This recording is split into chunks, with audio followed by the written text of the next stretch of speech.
Hello students, कैसे हो आप सब। स्वागत है आपका हमारे चैनल पर। तो आज हम डिस्कस करेंगे प्रोडक्शन को। प्रोडक्शन के बारे में हम आज जानेंगे कि प्रोडक्शन क्या चीज़ होती है।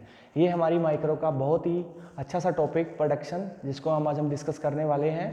प्रोडक्शन के बारे में हम आज जानेंगे, ठीक है। तो ये माइक्रो जो पढ़ रहे हैं बच्चे हमारे बीए फर्स्ट ईयर में भी हो सकते हैं और एमए के अंदर भी हमारा जो माइक्रो का पेपर है उसके अंदर भी ये प्रोडक्शन का चैप्टर पढ़ा जाता है। तो हम आज उस प्रोडक्शन के बारे में जानेंगे। तो सबसे पहले तो आपको प्रोडक्शन के बारे में पता होना चाहिए। प्रोडक्शन यानी हिंदी में इसको क्या बोलते हैं, उत्पादन कहा जाता है। कि प्रोडक्शन क्या चीज़ होती है।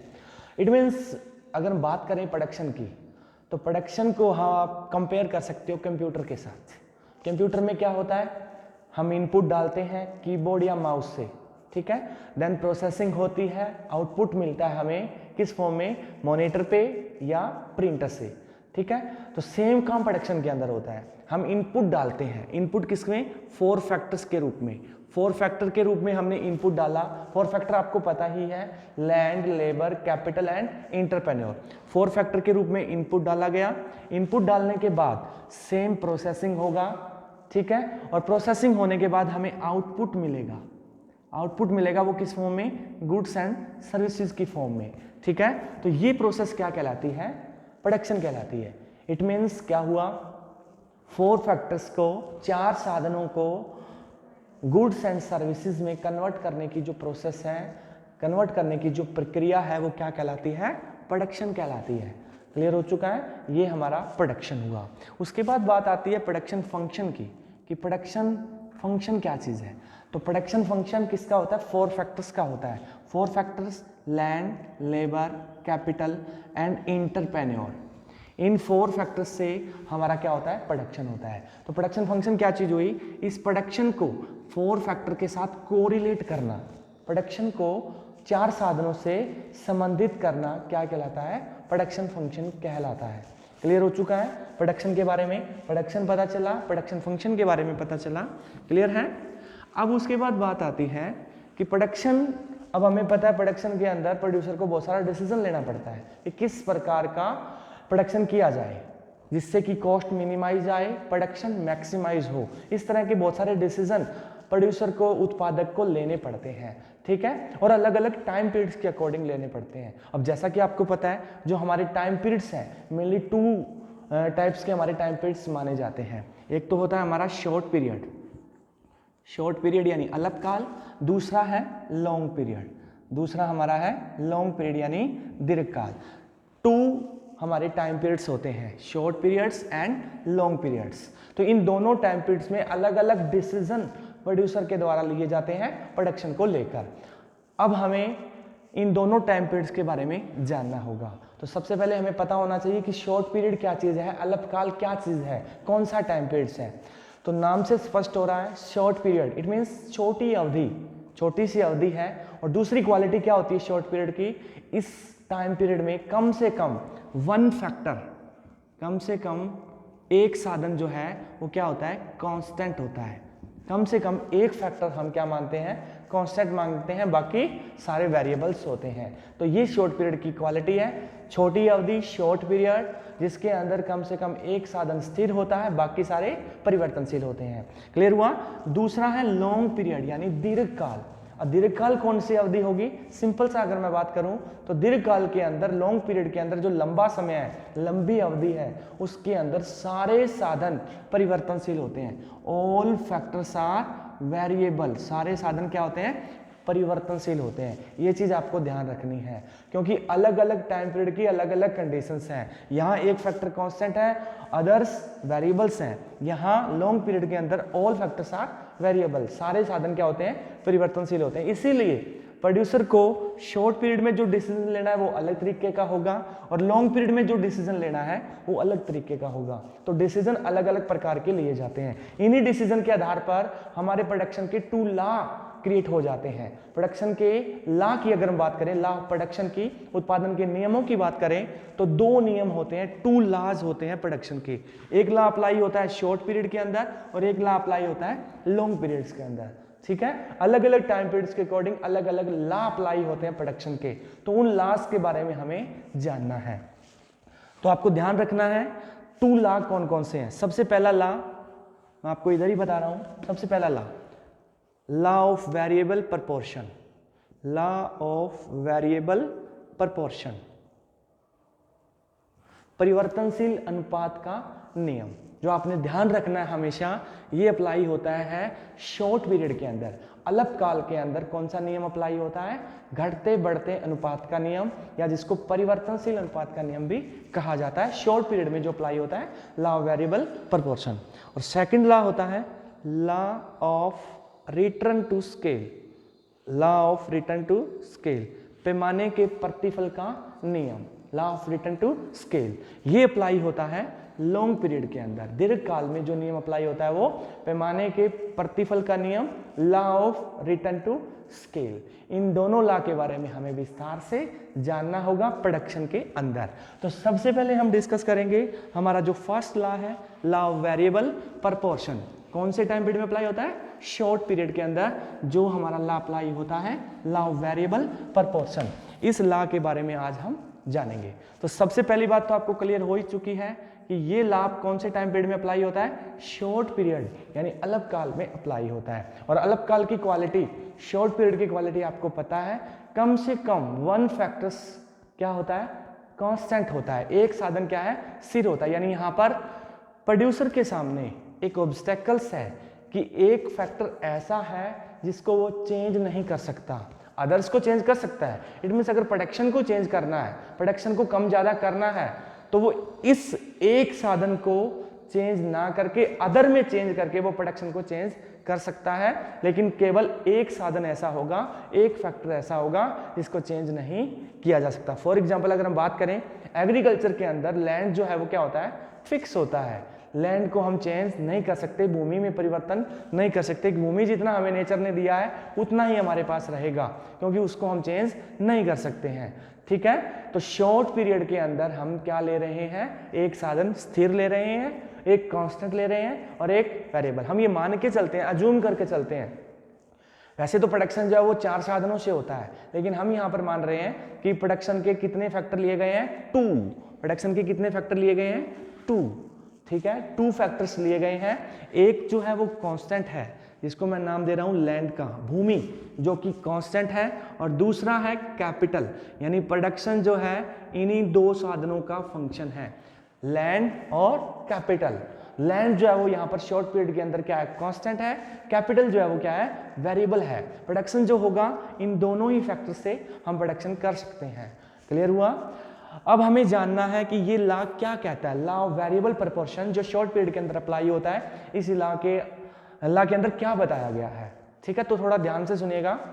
कहता है अगर फिक्स फैक्टर के साथ वेरिएबल फैक्टर की एक एक्स्ट्रा यूनिट लगाई जाती है, फिक्स फैक्टर ये है, इसके साथ जब वेरिएबल फैक्टर की हम एक्स्ट्रा यूनिट लगाते हैं तो टोटल प्रोडक्शन सबसे पहले इंक्रीजिंग रेट पर इंक्रीज होगा, बढ़ती दर पर बढ़ेगा, फिर डिक्रीजिंग रेट पर बढ़ेगा, घटती दर पर बढ़ेगा, उसके बाद मैक्सिमम होकर अधिकतम होकर गिरना शुरू हो जाएगा, डिमिनिशिंग होना शुरू हो जाएगा। दोबारा से रिपीट कर रहा हूं, फिक्स फैक्टर के साथ जब वेरिएबल फैक्टर की एडिशनल यूनिट लगाई जाती हैं तो टोटल प्रोडक्शन, कुल उत्पादन जो है सबसे पहले इंक्रीजिंग रेट पर, फिर डिक्रीजिंग रेट पर, उसके बाद मैक्सिमम होकर गिरना शुरू कर देगा, घटना शुरू कर देगा। ये लॉ है हमारा लॉ ऑफ वेरिएबल प्रपोर्शन, घटते बढ़ते अनुपात का नियम। अब इस लॉ की हम एक बना रहे हैं टेबल, उस टेबल में क्लियर करेंगे सारी चीजें। लेकिन उससे पहले आपको पता होना चाहिए प्रोडक्शन की कुछ कंसेप्ट हैं। जैसे सबसे पहले हमने अभी बात की थी टोटल प्रोडक्शन। टोटल प्रोडक्शन क्या होता है? सेकंड, एवरेज प्रोडक्शन क्या होता है? Average production.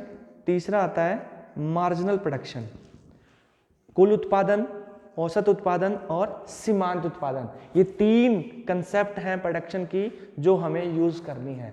तो टोटल प्रोडक्शन तो क्लियर है आपको, जितना भी हम फैक्टर लगा के जितना सारा उत्पादन होगा, ओवरऑल जितना प्रोडक्शन होगा वो हमारा क्या होगा? Total production. और एवरेज प्रोडक्शन क्या होता है? Per unit production. यानी अगर हम जब टोटल प्रोडक्शन को फैक्टर की क्वांटिटी के साथ डिवाइड कर देते हैं। जितने भी फैक्टर लगाए गए हैं उनकी क्वांटिटी से जब उसको डिवाइड कर दिया जाता है तो हमारे पास क्या आ जाता है, एवरेज प्रोडक्शन AP। अब इसके अंदर एक चीज और ध्यान रखने वाली है, अगर हमें अलग अलग फैक्टर का AP चाहिए, जैसे सपोज हमें AP चाहिए लेबर का, तो हम क्या करेंगे, टोटल प्रोडक्शन को लेबर की यूनिट से डिवाइड कर देंगे तो वो फाइंड आउट हो जाएगा लेबर का AP। अगर हमें चाहिए या लैंड की बात करें तो लैंड से डिवाइड कर दें, या अगर हमें AP चाहिए कैपिटल का तो हम क्या करेंगे, टोटल प्रोडक्शन को कैपिटल की यूनिट से डिवाइड कर देंगे तो हमारा क्या आ जाएगा, एवरेज प्रोडक्शन हो जाएगा किसका, कैपिटल का, हम फाइंड आउट कर लेंगे। Is that clear? तो ये हमारा AP, जिस भी फैक्टर्स का हमें चाहिए AP हम उसी फैक्टर से डिवाइड कर देंगे, ये उसी फैक्टर का क्या फाइंड आउट हो जाएगा, AP फाइंड आउट हो जाएगा। अब बात है MP की। MP मार्जिनल प्रोडक्शन या सीमांत उत्पादन क्या चीज होती है? तो सिंपल सी चीज है सीमांत उत्पादन, एक एडिशनल यूनिट किसी भी फैक्टर की लगाने से, एक अतिरिक्त इकाई किसी भी साधन की लगाने से टोटल प्रोडक्शन में जो परिवर्तन आता है, टीपी के अंदर, टोटल प्रोडक्शन के अंदर, कुल उत्पादन के अंदर जो चेंज आएगा वो क्या होगा, MP होगा, मार्जिनल प्रोडक्शन होगा। दोबारा रिपीट कर रहा हूं, एक अतिरिक्त इकाई किसी भी साधन की लगाने से टोटल प्रोडक्शन के अंदर जो चेंज आएगा दैट इज MP। अगर हम लेबर की लगाते हैं, एक एक्स्ट्रा यूनिट किसी लेबर की, फैक्ट्री ही है, अगर लेबर की एक एक्स्ट्रा यूनिट लगाने से टोटल प्रोडक्शन में जो चेंज आया दैट इज MPL, वो क्या होगा, लेबर का MP होगा। अगर हम बात करें कैपिटल, एक एडिशनल यूनिट अगर हम कैपिटल की लगाते हैं तो उससे टीपी में जो चेंज आएगा वो क्या होगा, MP होगा, किसका, कैपिटल का। Is that clear? अब देखिएगा, एक एडिशनल यूनिट लेबर की लगाने से टीपी में जो चेंज आया, क्योंकि पहले चेंज आता है उसको हम कहाँ रखते हैं, नीचे रखते हैं, लेबर में चेंज किया तो टीपी में जितना चेंज आया वो क्या होगा, MPL। अगर सिंपल फॉर्म में हमें MP फाइंड करना है तो क्या होगा, अगर हम क्वांटिटी चेंज करते हैं किस फैक्टर्स की तो उससे टीपी में जो चेंज आता है दैट इज MP। यानी जिस भी फैक्टर का हमें MP चाहिए उस फैक्टर को चेंज करने से टीपी में जितना चेंज आया वो उसका क्या फाइंड आउट हो जाएगा, MP फाइंड आउट हो जाएगा। और MP को एक और फाइंड करने का हमारा तरीका होता है TPN माइनस TPN माइनस 1, यानी प्रेजेंट का TP उसमें से लास्ट, पिछली अवधि का, लास्ट पीरियड्स का जो हमारा TP होगा उसमें से लेस कर देंगे, हमारे पास क्या फाइंड आउट हो जाएगा, MP फाइंड आउट हो जाएगा। तो इज दैट क्लियर? तीनों कंसेप्ट आपको क्लियर हो चुकी होंगी, total production, average production and marginal productions. Okay, अब हम इस लॉ के बारे में हमने जो जाना था, इस लॉ की हम बनाएंगे क्या, टेबल बनाएंगे। इस टेबल के आधार पर हम देखेंगे कि किस तरह से ये लॉ अप्लाई होता है। दोबारा रिपीट कर रहा हूं इस लॉ को, लॉ ऑफ वेरिएबल प्रोपोर्शन, घटते बढ़ते अनुपात का नियम। ये नियम क्या कहता है, कहता है अगर फिक्स फैक्टर के साथ वेरिएबल फैक्टर की एक एक्स्ट्रा यूनिट लगाई जाती है तो टीपी सबसे पहले बढ़ती दर पर, फिर घटती दर पर, उसके बाद मैक्सिमम यानी अधिकतम होकर गिरना शुरू कर देता है। ये है लॉ ऑफ वेरिएबल प्रोपोर्शन। हम ले रहे हैं एक साइड भूमि जो कांस्टेंट है, दूसरा कैपिटल, ये दो फैक्टर लगाने से हमारा प्रोडक्शन हमने लेना है। इधर दिखाएंगे टीपी और फिर हमारा MP और AP, ये चीजें हमें यहाँ पर दिखानी है। ये हमारा जो लैंड है ये फिक्स है, ये 1 1 रहेगा, इसको हम चेंज नहीं कर सकते।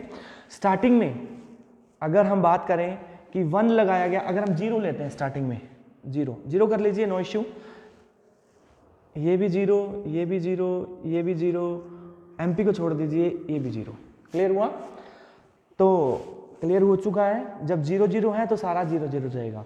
लैंड की यूनिट को बढ़ाया, एक यूनिट लगाई गई, तो कैपिटल की भी एक यूनिट लगाई गई। क्लियर है? फिर उससे जो टीपी इंक्रीज होगा, हम यहाँ जूम करते हैं कि स्टार्टिंग के अंदर लैंड की एक यूनिट लगाई, कैपिटल की एक यूनिट लगाई, तो हमारा टीपी इंक्रीज हुआ कितना, 2 यूनिट्स का। ओके, उसके बाद लैंड तो 1 का 1, इसको चेंज नहीं कर सकते, कैपिटल को चेंज कर सकते हैं, कैपिटल को 1 से कितना कर दिया, 2 कर दिया। अब कितना इंक्रीज होगा, सबसे पहले ये टीपी मैंने बताया था इस लॉ के डेफिनेशन में कि स्टार्टिंग के अंदर टीपी जो है वो इंक्रीजिंग रेट पर इंक्रीज होगा। पहले 2 इंक्रीज हुआ तो अब कितना इंक्रीज करेंगे, इंक्रीजिंग रेट पे 3, यानी टीपी इंक्रीज होकर कितना हो जाएगा, 5 हो जाएगा।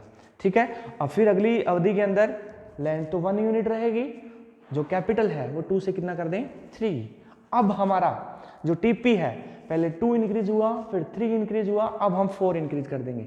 4 इंक्रीज होने से ये क्या हो गया 9 पे हमारा टीपी आ चुका है, यानी इट मींस इंक्रीजिंग रेट पे हमारा टीपी इंक्रीज हो रहा है। अब इंक्रीजिंग रेट के बाद अब कौन सी रेट शुरू होगी, डिक्रीजिंग।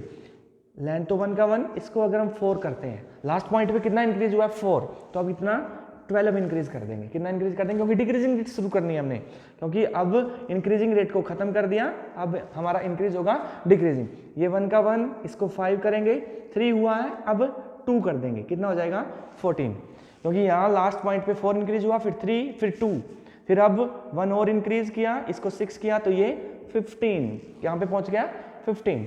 देखो स्टार्टिंग में दोबारा देख लो, टीपी सबसे पहले 2 इंक्रीज हुआ, फिर 3 इंक्रीज होकर 5, फिर 4 इंक्रीज होकर 9, अब ये इंक्रीजिंग रेट खत्म, अब फिर 4 से 3 से 2 से 1 इंक्रीज हुआ। अब डिक्रीजिंग रेट, अब यहाँ पर आपका क्या बताना है कि यहाँ पर अब ये मैक्सिमम हो गया है, और मैक्सिमम जहाँ होता है वहाँ पर 0 इंक्रीज कर देना आपने, यानी ये 15 का 15 रहेगा।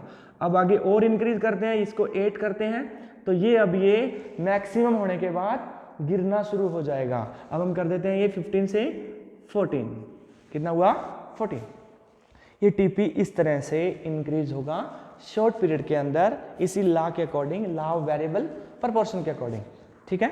अब हम एमपी फाइंड आउट करेंगे, 2 - 0 2, क्योंकि TP N minus TP N minus 1, 2 - 0 2, 5 - 2 3, 9 - 5 4, 12 - 9 3, 2 1 0 और 14 - 15 -1। इज दैट क्लियर, समझ में आ गया। ये एमपी हमारे सामने आ गया। अब हम बात करें एपी की। एपी कैसे फाइंड होगा, इस टीपी को हम कैपिटल से, क्योंकि ये तो कांस्टेंट है, इसका तो हम नहीं निकालेंगे, हम कैपिटल का देखेंगे। 2 को डिवाइड करेंगे 1 से तो 2, 5 को 2 से डिवाइड किया 2.5, 9 को 3 से 3, 12 को 4 से 3, इसको किया 2.8, 15 को 6 से किया 2.5, और इसको इससे किया 2 पॉइंट समथिंग आएगा, 2.1 समथिंग, और 14 को 8 से करेंगे तो 1.8 समथिंग। तो ये हमारे डाटा हो चुके हैं, ये हमारा 2 है, ध्यान रखिएगा 2, ये हमारा एपी फाइंड आउट हो चुका है, ये एपी। तो क्लियर है, इस तरह से इस लॉ के अकॉर्डिंग हमने लैंड लगाया, कैपिटल लगाया, लैंड जो फिक्स था उसको फिक्स रखा हमने, टीपी हमने बनाया कैसे, इसकी डेफिनेशन के अकॉर्डिंग फिक्स फैक्टर के साथ वेरिएबल फैक्टर की एक्स्ट्रा यूनिट लगी, तो टीपी पहले बढ़ती दर पर बढ़ा, फिर घटती दर पर, उसके बाद अधिकतम होकर गिरना शुरू हो गया। अब एमपी देखिए, एमपी की स्टार्टिंग में अगर हम 0 माने, 0 भी मान सकते हो आप, इसका भी 0 कर लो, 0 माने तो पहले बढ़ रहा है, ये 4 पे बढ़ गया, 2 3 4 बढ़ा, उसके बाद ये गिरना शुरू हो गया 3 2 1, और 0 भी हुआ और नेगेटिव भी हुआ।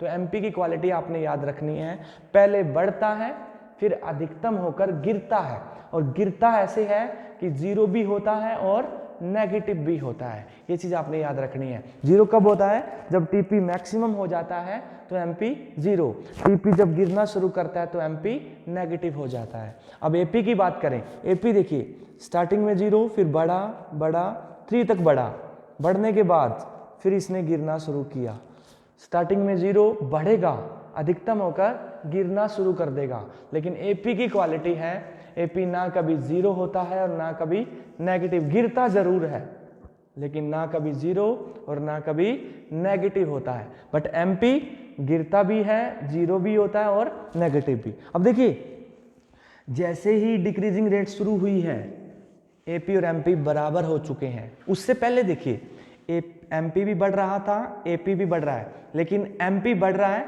एपी बढ़ रहा है, लेकिन एपी नीचे है किसके, एमपी के। स्टार्टिंग में जब ये दोनों बढ़ रहे हैं तो एमपी ऊपर है और एपी उसके नीचे है, लेकिन जब ये बराबर हो जाते हैं, जब ये इक्वल हुए, इक्वल होने के बाद देखिए ये भी गिर रहा है, ये भी गिर रहा है, लेकिन अब देखिए अब एपी ऊपर हो गया किसके, एमपी के, एमपी के ऊपर है 2, ये 2.8, ये 1, ये 2.5, यानी ये इसके ऊपर हो गया। बराबर होने के बाद AP भी गिर रहा है, MP भी गिर रहा है, लेकिन अब AP ऊपर है और MP नीचे है। MP जीरो भी हुआ है और नेगेटिव भी हुआ है, बट AP कभी ना जीरो ना कभी नेगेटिव होता है। तो ये टेबल आपने इस तरह से बनानी है, जो आपको ध्यान से करना है।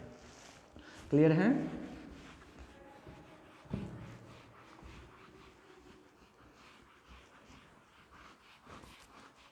अब बनाएंगे हम इसके डायग्राम्स जो इसके अंदर दिखाए। TP, AP और MP तीनों डायग्राम अब हमने बनाने हैं। ध्यान से देखिएगा थोड़ा। Y एक्सिस पे हम लेंगे यहाँ टोटल प्रोडक्शन यानी TP, और X एक्सिस पे हमारा वेरिएबल फैक्टर जो रहेगा क्या था, कैपिटल। वेरिएबल फैक्टर जो भी लेते हो वो आपने कहाँ दिखाना होता है, X एक्सिस पे दिखाना होता है। और इसी के नीचे हम दिखाएंगे क्या, इसके नीचे दिखाएंगे AP और दूसरा MP। दोनों चीज़ें हमने कहाँ दिखानी है, Y एक्सिस पे नीचे, और यहाँ नीचे सेम हमारा वेरिएबल फैक्टर जो था कैपिटल रहेगा। यानी नीचे हमने वेरिएबल फैक्टर लेना है, चाहे आपका जो भी है, लेबर है तो लेबर, कैपिटल है तो कैपिटल। जो वेरिएबल फैक्टर्स की यूनिट्स हैं वो हम यहाँ पर लेंगे। तो यहाँ सबसे पहले बना रहे हैं TP। तो TP की डेफिनेशन क्या थी, फिक्स फैक्टर के साथ जब वेरिएबल फैक्टर की एडिशनल यूनिट लगाई जाती हैं तो TP सबसे पहले बढ़ती दर पर, तो बढ़ती दर इंक्रीजिंग रेट कहाँ होती है, ऐसी होती है। उसके बाद डिक्रीजिंग रेट ऐसी, उसके बाद अधिकतम होकर गिरना शुरू कर देता है। ये हमारा TP, ये हमारा मैक्सिमम हो गया है। ये इस तरह से हमारा बनेगा क्या, TP, जो आपने ध्यान से बनाना है। Increasing rate, decreasing rate, maximum, then diminishing. Clear है? अब आपको पता है इसका मैक्सिमम पॉइंट को आप नीचे ले आओगे, क्योंकि मैक्सिमम जहाँ TP है वहाँ पर MP जो है वो शून्य होता है, MP जो है वो क्या होता है, जीरो होता है। क्लियर है? और एक लाइन आप जहाँ पर इंक्रीजिंग रेट खत्म हुई है उस लाइन को आप नीचे ले आओगे। ठीक है? क्योंकि अब नीचे हमने क्या दिखाना है, AP और MP। तो आपने ध्यान रखना है जहाँ पर इंक्रीजिंग रेट है वहाँ तक MP जो है वो इंक्रीज होता है। अब हम MP कर्व लगाएंगे नीचे, स्टार्टिंग में 0, फिर ये इंक्रीजिंग रेट यहाँ तक है, वहाँ तक मैक्सिमम है क्या हमारा, MP। उसके बाद इसने गिरना शुरू कर दिया MP ने, और जैसे ही गिरेगा जहाँ TP मैक्सिमम होगा वहाँ पे MP शून्य है। TP ने गिरना शुरू किया, MP जो वो क्या हो गया, नेगेटिव हो गया, आपको जो नज़र आ गया होगा। ठीक है? अब हमारा रहता है AP। अब AP कर्व कैसा बनता है, AP इससे थोड़ा सा अगली स्टेज की जो अवधि है उससे भी एक लाइन आप नीचे ले आना। थोड़ा सा ये मिस्टेक हो गया है, ये ऐसे थोड़ा इधर, थोड़ा सा आगे रहेगा। अगली अवधि जब शुरू होता है ना डिक्रीजिंग रेट, जब डिक्रीजिंग रेट शुरू होता है तो ये यहाँ इसके बराबर हो जाता है MP। स्टार्टिंग में 0 था और उससे नीचे था, और यहाँ ये बराबर हो गया है, उसके बाद ये गिरना शुरू हो जाता है। ये हमारा क्या रहेगा, AP। AP ना कभी 0 होता है और ना कभी नेगेटिव होता है। थोड़ा सा ध्यान से देख लीजिएगा। थोड़ी सी अगली अवधि पे ये दोनों इक्वल हो जाते हैं, AP और MP। ठीक है? बट उसके बाद AP ऊपर हो जाता है और MP नीचे। AP कभी 0 नहीं होता, ना कभी नेगेटिव होता है। हालांकि MP जो है वो 0 भी होता है और नेगेटिव भी होता है। तो ये हमारा TP, AP एंड MP तीनों कर्व हमने जो अभी हमने टेबल बनाई, उसी टेबल के अकॉर्डिंग, इसी लॉ के अकॉर्डिंग हमने तीनों को डिफाइन किया। तो क्लियर है? तो आज की वीडियो में इतना ही, इसको अच्छे से तैयार कर लीजिएगा। ठीक है? कोई प्रॉब्लम आती है तो आप कमेंट कर देना, जरूर आपकी प्रॉब्लम को सॉल्व किया जाएगा। Thank you.